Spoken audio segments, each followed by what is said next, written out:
Então, até esse ponto, nós olhamos muito sobre palavras. Palavras individuais, né? Aonde colocar, onde conectar, gramática de cada palavra um por um.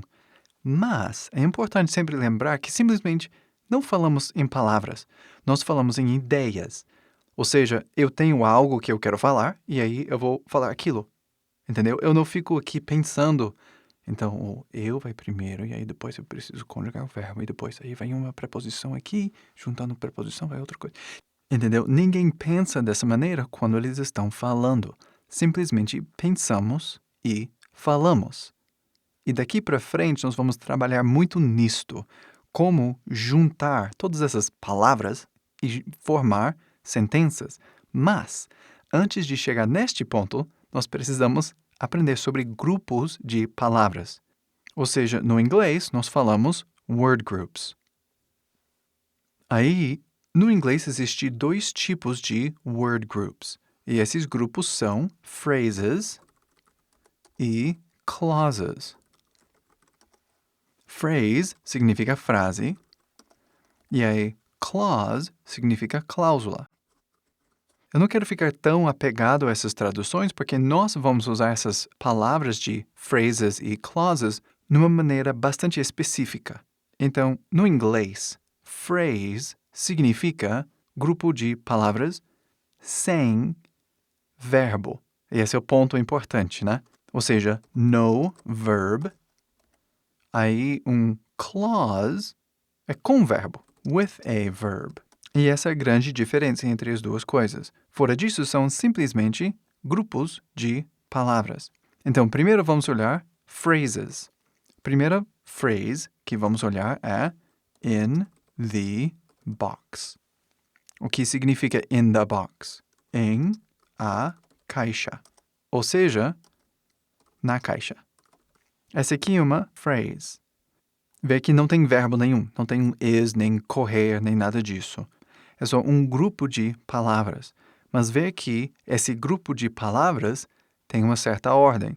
Preposição, primeiro, the box. Ou se você quiser da outra direção, tem alguma coisa, né, box, e aí tem the, que sempre vem antes, e aí você tem uma preposição que indica aonde aquela coisa, neste caso, caixa, né, box, onde está. Outro exemplo de phrase. On the red car. Tradução literal seria em o carro vermelho. Ou seja, no carro vermelho. Novamente, sem verbo. Agora, clause. Tem um verbo.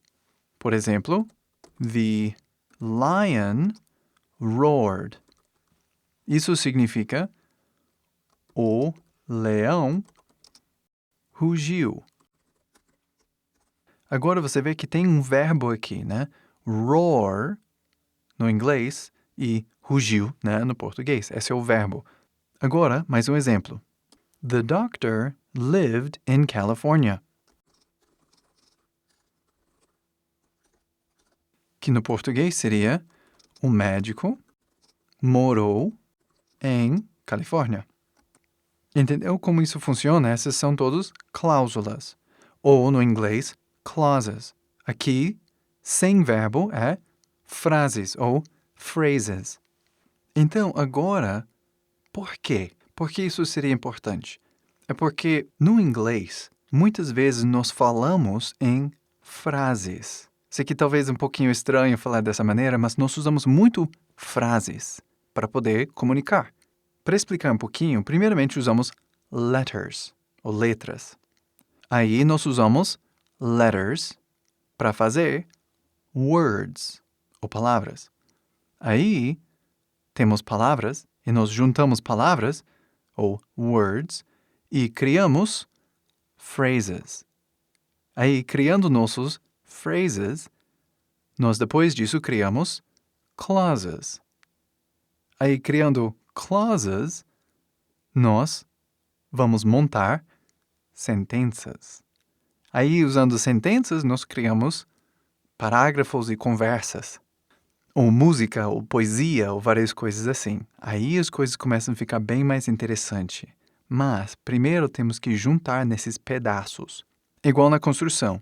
Você não consegue pegar um tijolo e colocar um por um, e aí, de magia, tudo vai dar certo. Você junta com cimento, você junta com aço, você junta com vários outros pedaços de construção e materiais e produtos para poder construir algo, né? Alguma casa, por exemplo. Usamos vários produtos, várias coisas, várias peças, várias ferramentas para poder fazer uma casa.